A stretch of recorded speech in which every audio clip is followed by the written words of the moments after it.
अस्सलाम वालेकुम। 7th class आपकी 6 मई की जो डायरी है वो है सबक नंबर 12। सबसे ऊंचा ये झंडा हमारा रहे, उसके अल्फाज मानी है, उसकी पढ़ाई है और उसका खुलासा है।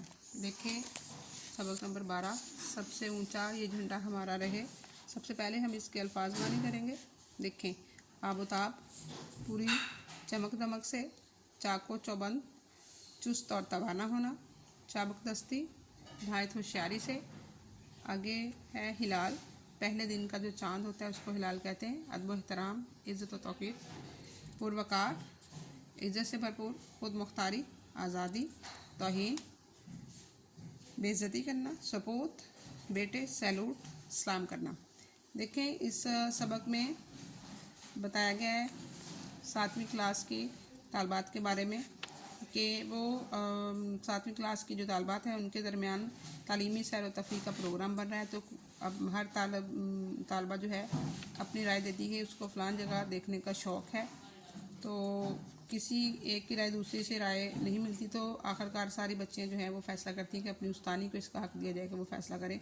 उस्तानी कहती है कि हम वाघा की सरहद पर जाएंगे और परचम उतारने की तकरीब देखेंगे, इसके साथ साथ बादशाही मस्जिद और शाही किला भी देखेंगे। तो जनाब जब ये जो तालबात हैं दोपहर के करीब वाघा की सरहद पर पहुंच गए तो वहाँ की जो फ़ज़ा थी वो मिनी नगमों से गूंज रही थी। पाकिस्तान जिंदाबाद के नारे भी लग रहे थे और वहाँ पे मिनी नगमा जो था उससे सब बहुत उनको मज़ा आया उसको सुन के। चांद रोशन चमकता सितारा रहे, सबसे ऊंचा ये झंडा हमारा रहे। लोग इस नगमे पर झूम भी रहे थे और जो इस सरहद के दरवाजे पर सब्ज़ हलाली परचम पूरी आबोताब के साथ लहरा रहा था। 7th क्लास, यहाँ पे जो परचम उतारने की जो तकरीब होती है ना, पहले सुबह के वक्त परचम लहराने की तकरीब होती है और परचम उतारने की भी तकरीब होती है। उसको देखने के लिए ये जो तालबात गई हैं और इस सबक में बताया गया है कि किस तरह उनकी शान व शौकत होती है। तो वहाँ वो जाके देखते हैं कि किस तरह जो पाकिस्तान के रेंजर्स के चाको चौबंद यानी चुस्त और तवाना नौजवान थे, उन्हें परचम की रस्सी को आहिस्ता से नीचे किया और रफ्ता रफ्ता परचम नीचे आता गया। अब बड़े अदब और एहतराम से उन्होंने ट्रे में सजा के उसको, तो वो परचम को बड़ी इज़्ज़त के साथ लेके जाते हैं। असल में जब ये परचम उतारने की तकरीब से वापस आते हैं तो फिर बच्चियाँ जो हैं मुख्तलिफ़ सवाल करती हैं अपनी उस्तानी से, टीचर से। तो फिर उसके बाद इसमें आपको बहुत सारी मालूमात मिलेंगी कि बच्चियाँ जो हैं वो परचम के बारे में पूछती हैं। तो उस्तानी जो साहिबा है वो बताती हैं कि परचम जो है ये कपड़े का एक टुकड़ा नहीं होता, बल्कि ये किसी कौम की अलामत और इज़्ज़त बन जाती है जी। और इसकी फिर बच्चे तालबात जो है पूछती हैं कि सब्ज़ और सफ़ेद रंग जो है उसका क्या मकसद होता है, नुमाइंदगी किस तरह ये करता है। तो उस्तानी साहिबा जो बताती हैं कि सब्ज़ जो है वो कसरत की निशानी है कि इसमें ज़्यादा मुसलमान बसते हैं, और सफ़ेद जो है वो इस बात की अलामत है कि अक़लियत यानी दूसरे मज़हब, अक़लियत से मुराद दूसरे मज़ाहब भी पाकिस्तान में सुकूनत अख्तियार किए हुए हैं। और फिर उस्तानी साहिबा जो हैं उस परचम के बारे में मालूमात देती हैं कि जिसके ऊपर जो चांद और सितारा बना है।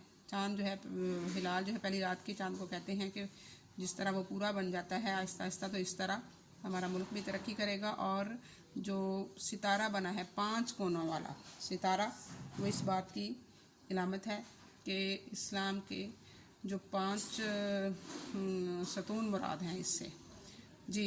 इससे आगे उन्होंने बड़े अच्छे तरीके से सवाल जवाब के ज़रिए बहुत सारी मालूमात दी हैं। बच्चों ने ये भी पूछा कि हमारे जो परचम का डिज़ाइन है वो किसने बनाया है। तो अक्सर बच्चों को आप में से भी नहीं पता होगा, तो जनाब ये अमीरुद्दीन के दवाई जो हैं उन्होंने हमारे परचम का डिज़ाइन बनाया है।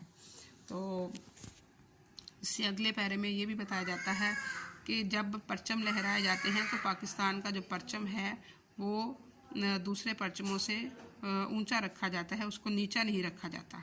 यानी जब काफ़ी मुल्कों के परचम लहराए जाएं तो फिर पाकिस्तान का परचम जो है उनसे नीचे नहीं होगा, या तो उनसे ऊंचा होगा या फिर बराबर होगा। हाँ, इसमें यह भी बताया गया कि अक़वाम मुत्तहिदा का परचम जो है बाकी परचमों से, जब जहाँ अक़वाम मुत्तहिदा की इमारत पर अक़वाम मुत्तहिदा का परचम जो है वो बाकी इमारत जो परचम है उनसे ऊंचा परचम लहराया जाएगा।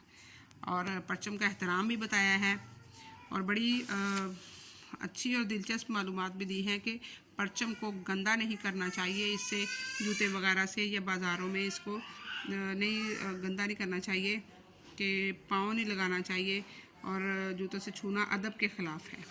तो बच्चे बताते हैं कि किस तरह झंडियाँ वगैरह जब लगाते हैं 14 अगस्त पे तो वो नीचे गिरती हैं, तो बारिश से या हवा से नीचे गिर जाती हैं।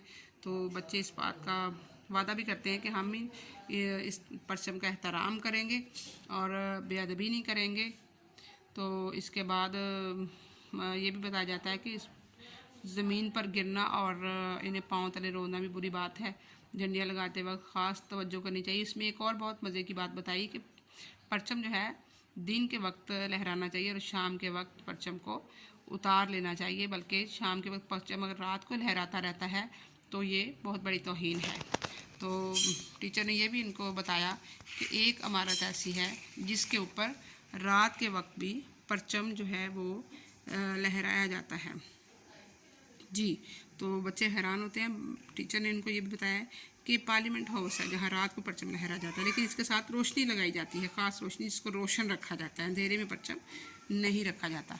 जी, 7th क्लास आप इसका जो खुलासा है इसके पहले शुरुआत से लेकर आप इसको जो मेन इसके पॉइंट्स हैं वो आप इसके अंदर कर लेंगे तो आपका खुलासा तैयार हो जाएगा। छोटी छोटी बातों को नहीं लिखेंगे, मेन पॉइंट्स लिखेंगे।